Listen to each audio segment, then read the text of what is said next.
Hi guys, welcome back to my channel. Today I'm using these two palettes. I'm doing this eyeshadow look. I really wanted to play with the lightness of Garden of Juvia's and bring in the depth and warmth of the Orchid You Not palette. So this is the eye look I came up with and I really like it. If you want to see how I did it, don't go anywhere. I think that for today's look I want to use these two palettes. This is Garden of Juvia's and this is Orchid You Not from ColourPop. But I also have my palette pull-in shade, so let's see what that one is. Now, you may notice that I'm kind of all over the place regarding the palette pull-in. That is not because I'm doing the numbers out of order, because the whole point of palette pull-in is that I have to do the next number consecutively in my palette. The reason that I might be out of order as far as what you guys are seeing is because I don't always post my videos when I film them. I usually look at my queue and see what fits best where. I try to space out my videos as far as tutorials versus chatty videos. I also do some pre-filming, so I don't always schedule my videos in the order in which they're uploaded, but I am actually doing my palette pull-in in consecutive order, and if you look closely at the dates you can see that they are indeed going up. So my next shade is number 12 in the palette, and the palette I'm working through is Nomad Paradise Island. So number 12 is this one over here, Stingray. Okay. I didn't have a color story figured out for today. I know I want to obviously use the deep mattes from Orchid, and then I didn't know which shimmers I was going to do. I hadn't planned that far, and I know I don't really want to go very green with today's look. So Stingray is a mid-tone teal matte. I'm sure I can make that work somehow. It's definitely leaning a little bit more on the blue side. I'm going to prime my eyes with the Glamlight Icing Primer. Everything I'm using is mentioned, if possible, linked down below in the description box. As far as mattes for this look, I'm working within the Orchid You Not palette, and at least I'm starting there because I want to start with the deep outer corner. And this palette is monochromatic, so all 5 of these mattes are very deep purple orchid colors. There's not a lot of variety within them, so I don't think it matters a ton which one I go in, honestly, because I know that I'm pairing them with these pastel and light tones. No matter what I do as far as mattes from the Orchid palette, it's going to give me the contrast that I like. So I think I'll start with one that I don't usually start with. I'll go into Ada. Ada is a little bit more on the cool tone side, but it's a subtle difference. And I'm going to use Ada in my outer corner. I was watching a video, a different content creator here on YouTube, and she was talking about how she almost never gets to go back and use her favorite palettes because she's always reviewing new ones. You know, it struck me as a little bit sad that she has this truly enormous eyeshadow palette collection, but she doesn't get a chance to play with her favorites. I think that is one of the biggest supporters of having a smaller curated collection, because you've discovered what you love and you allow yourself the freedom to play with what you love because you're not bringing in all kinds of new things. Now, there is something to be said if their channel is all about reviewing the new makeup, the newest palettes and releases, and they get PR, and that's what they do. Like, that's what their channel is. And I've heard a lot of creators talk about this, how they don't have a lot of time to go back and play with those older ones because they've got only 2 eyes and only so many days in a week, and they have to bring in the new things to review. Maybe I'll take, I'm in Garden of Juvia's now, maybe I'll take Gardenia and blend this out. Let me find a mirror. Yeah, I think I'll fill my crease with Gardenia and use it to blend out the edges here. Let's see what kind of pigment I get from this light toned peach matte.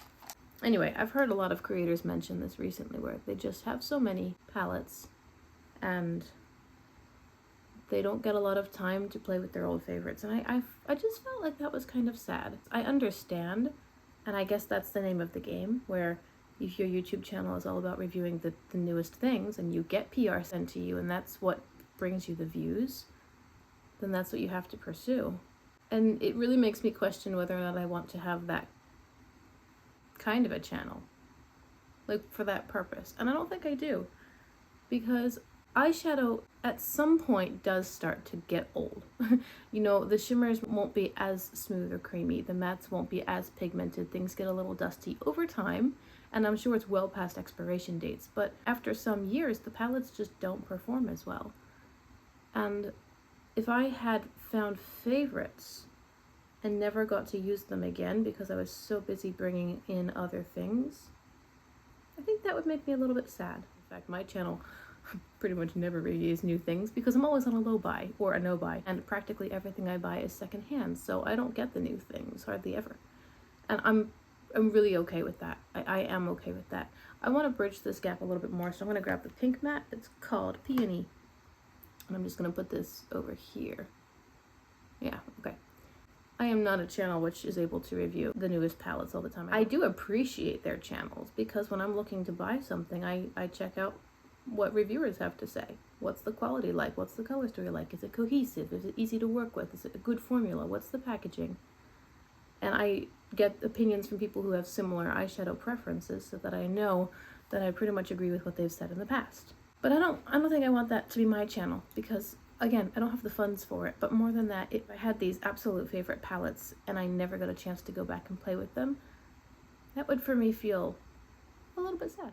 Editing Rachel here. I didn't mean in any way to disparage creators who have a lot of product coming in and are building their collections. Again, I really value these creators because not only do they give very good reviews and they can give us comparisons and swatches and they can show us how one product looks next to another. I really appreciate these creators. I just wanted to say it made me feel a little bit sad that somebody who has favorites doesn't have the time or the ability to play with those favorites because they have so much coming in or they feel the pressure to review the newest things.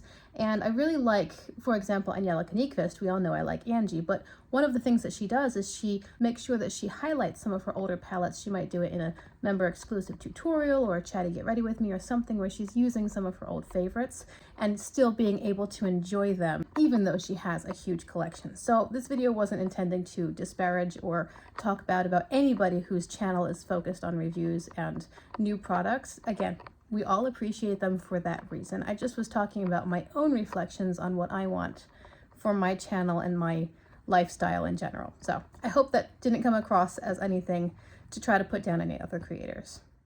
I don't know if that made any sense. I'm just slowly working these mattes together. I really don't have any plan for today's look. I simply knew that I wanted to work these two palettes together.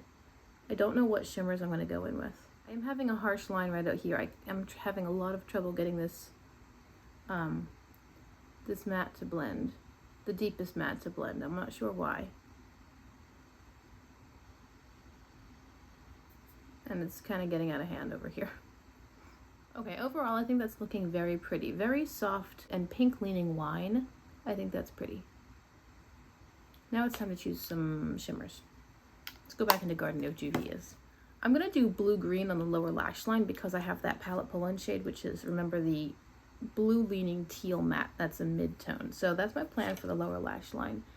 As far as the upper lid space, I recently did a couple of videos with this Juvia's Place palette. I did my first video using it, and then a lot of people showed interest, so I went back and did a 2-look video with it. So I'm trying to think of what shades I haven't really used yet.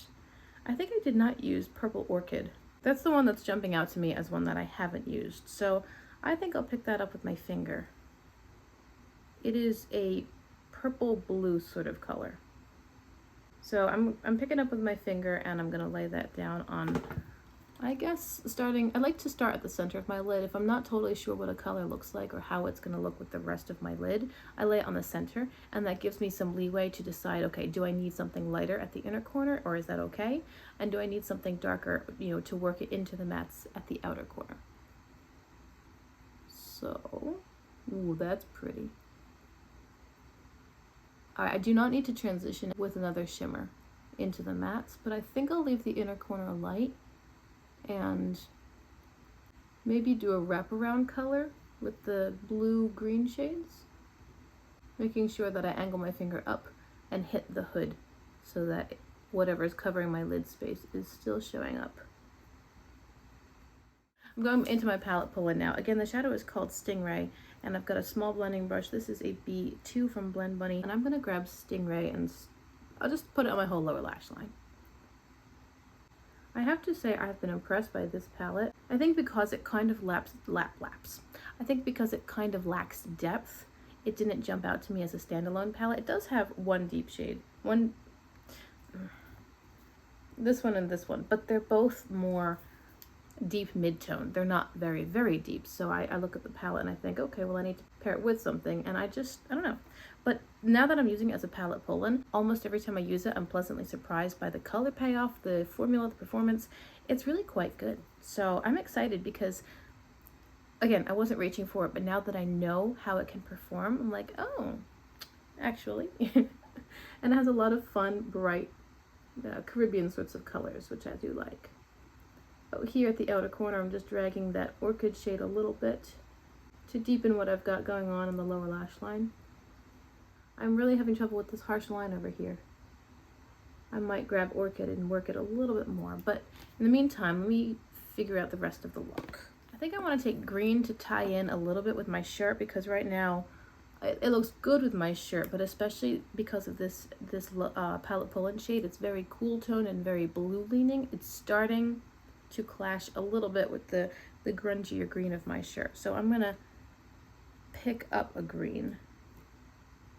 I'm gonna grab the lighter of the two mattes since I'm putting it all the way at my inner corner. The shade is called Flower Petals, and I'm loading this up on a small flat brush, which I will then spray. Here is Flower Petals, putting it at my inner corner to work into the pretty purple shimmer that I laid down. I'm also going to use Flower Petals in my inner corner as a highlight because it's light enough. And then I will also drag it down into the first part of the lower lash line and hope that it works with the greenish blue matte to tie in a bit to my shirt. You know, I don't necessarily want matchy-matchy, but I also don't want to clash. I want to finish my thought as far as having a more curated collection. I know I've talked about this a lot. These are my feelings on the matter. There are definitely some palettes in my collection right now which don't get the use that they should get in order to justify being in my collection. There are a couple of palettes that I keep for nostalgia, and there are a couple of palettes that just don't excite me, and there are a couple of palettes which don't get any use. I think I'm going to do a declutter. And I might do it later today, honestly, because I'm filming this video early enough in the day that I might have time to do a second one later on. I might do a declutter and be a bit more brutally honest with myself. Like, realistically, this palette I might be keeping for sentimental reasons, but do I love it? Does it really excite me? Does it make me feel happy? Does it get used? Has the formula gotten weaker over the years? Is this palette worth keeping? Because I don't want emotional burdens. I mean, this is eyeshadow. It is not a big deal. It's not that deep, as Angie would say. It's just eyeshadow. It's colored powder. It's fun to play with, but if I don't use them, I would be happier passing them along to somebody else who will use them. And that will keep my collection controlled and manageable and joyful, where I know what I've got, I love what I've got, and I use what I've got. I'm picking up Oh Honey from the Juvia's palette, and I'm just going to throw this underneath the matte, underneath / on top-ish. Oh yes, okay. I was thinking that my look was too cool-toned, and it was starting to really not work with my shirt. So Oh Honey is going to warm up this lower lash line significantly and make it a bit grungier, and that will tie in better to my shirt. Okay, here is how the look turned out. I think it's really, really beautiful. I know it reminds me of a like purple green sort of look that I did before. I won't say recently, I don't think it was recently, but before I've done 1 or 2 purple and green looks, and this reminds me of those. The lower lash line is definitely different with the teal and the brown mixture. I do think the look is really beautiful. I have to say, I very much enjoy this Garden of Juvia's palette. I think it's quite lovely. It definitely has an improved formula from the other Juvia's Place palettes that I tried from before, and I love the shimmers. They're so light. They're kind of like Udin's Eye shimmers in the lightness of them. They're very, very sparkly. They don't give you any kind of thickness or like a very, very creamy formula, but they're super sparkly, very light and lightweight. Visually, they're not heavy. They're very soft to look at, but they have a lot of shine and pigment.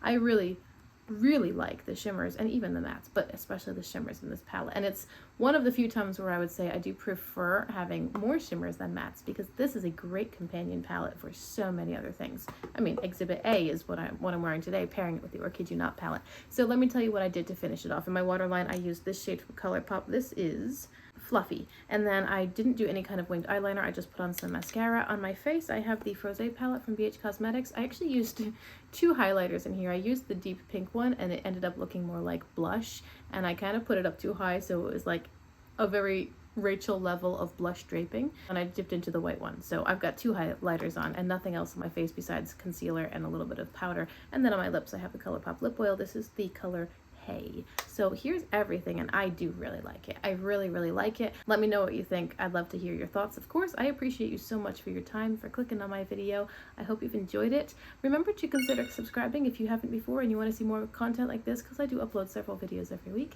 And keep an eye out for Declutter, because I think it's going to happen, and it might be ruthless. So I'll see you guys in my next video. Bye.